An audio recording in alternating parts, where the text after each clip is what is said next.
What's up? I'm Tyler Duffus, and this is Mix Worship. In this video, I want to tell you about how I like to mic drums and how those techniques might help you with your drum sound. So, a lot of things to consider when it comes to miking drums. The biggest factor being phase alignment between each microphone, because you've got so many microphones on something that's supposed to sound like one instrument. And also making sure that each of your channels are in phase with each other, not just alignment-wise, but also with that handy-dandy phase button. So what I mean by that is, for instance, with the snare drum, you've got a mic on the top and you've got a mic on the bottom.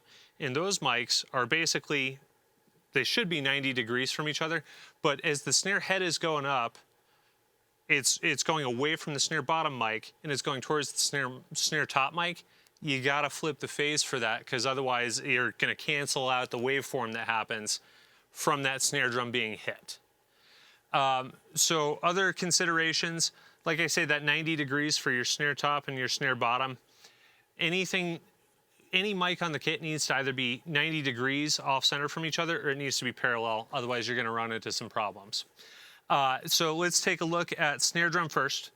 So for snare drum, we've got Audix i5 KSM 109, and we've got it maybe an inch in from the rim, about an inch and a half or so off of the head, pointed at the center of the drum. So we're gonna get a nice attack based on where this is pointed. You start going too far towards the outer part of the rim, and it's gonna be more cardboardy, and it's not gonna have a lot of attack. So for our purposes, we're gonna point it more at the center because we want a little bit more attack, but we also still get plenty of body as well. So with these guys, we're coming right off the hi-hat, so we still get some rejection right here as well. But for the snare bottom mic, so for the snare bottom mic, we're about an inch and a half is usually a happy place to be. But we're coming in at an angle that is 90 degrees from what the snare top mic is, so that way they're technically in phase. Now the trick is you just need to flip the phase on this, and then you should get a nice full sound. You can also watch the Mix Worship template video to see what I mean by flipping the phase on this mic.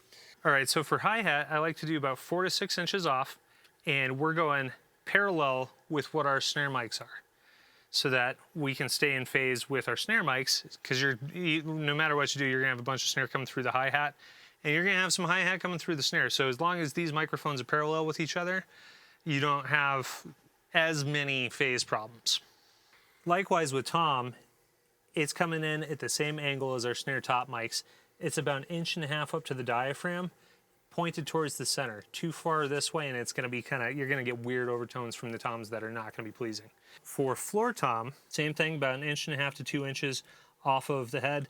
This one's facing a little bit more down because we got a crash above it that's gonna get maybe a little too much bleed.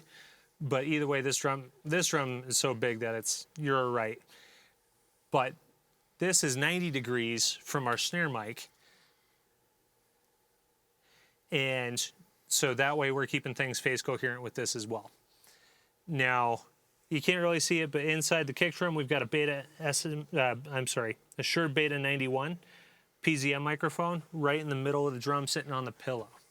Other ways to mic a kick drum, if you've only got one mic, is taking something like an Audix D6 or a Beta 52 or an AKG D112 and sticking it just inside the sound port. And you can even tilt it a little bit towards the beater to get just a little bit more attack, or away from the beater if you want more body. But that's also a solid mic technique if you've only got one kick mic to work with. So for overheads, we've got Audio-Technica AT4050s, and because of everything that we have happening on this side and on this side, this one's just a little bit higher, but in any case, we're going for the snare drum. So I like to take, there's usually an instrument cable sitting next to the drum cage with a bass. I'll take that and I'll put the connector to the center of the snare, and I'll take it up to the center of the diaphragm of the microphone, and then I'll just swing over this way and make sure that we're the same distance. So I'm not worried about making sure they're the same this way because of the 3-to-1 rule. The snare drum is our main focus. I just want to make sure this guy and this guy are the same distance from the top of the snare, since this is the loudest instrument on the drum kit, and it's also the one that is kind of for us, the center. The kick is also the center, but the kick isn't going to come through the overheads nearly as much as the snare drum. So that's how you measure out to make sure you're in phase with your snare, but you also have to hit the phase button on the overheads to make sure that they're the same distance, but you also want to make sure they're actually in phase with the snare drum. Because of the way that the sound is traveling, you may end up 180 degrees from where the snare is at for the meat of the frequencies that you're looking for. A lot of what I'm looking to get out of the overheads, not just the cymbals, but also more of the snare sound, because it's a little bit further away. It's more what a snare drum sounds like when you're standing next to a kit or when you're sitting in the throne than where, for instance, the snare direct mic is. So it allows you to be able to take the attack from the snare direct mic and then use a little bit more of the sound opening up from the overheads to make it sound like a complete snare sound. All right, so that's how we mic the drums, and this is what they sound like. Now, I'm the one playing, so keep the criticism to a minimum.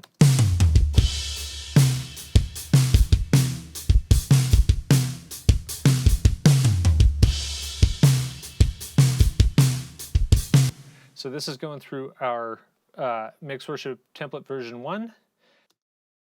So what I'm talking about with the snare top and snare bottom and flipping phase, so for instance with the SSL channel or on like any front of house console, you're going to have a phase button that you can invert the phase with. On the SSL channel, like what I'm using on the broadcast mix template, is down here with your input and output section. So let's go ahead and just solo up our snare top and our snare bottom. And here's out of phase and in phase. Out of phase, in phase. So it's subtle, but when you talk about big drums, like part of it is the tuning, the other part of it is making sure everything is in phase. So I know I've beaten that dead horse, but this is important. You also want to double check, for instance, like with your toms and your overheads. So for instance, just the toms with the overheads.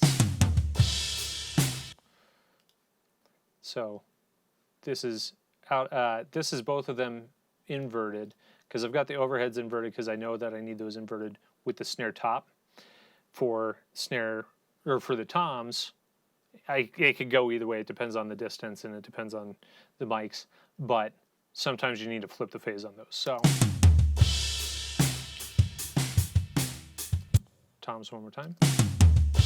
So that is both of these in phase with each other, but opposite phase of the snare top. So that's toms out of phase with the overheads. So one more time, toms in phase with the overheads, but flipped from the snare. And it's just a little bit more power. I hope this video was helpful. Be sure to like and subscribe. Hit that little bell notification icon guy to be up to date on new videos as I put them up. As well as check out mixworship.com for more drum sample packs and templates as I'm putting those up as well. And other than that, have a great day.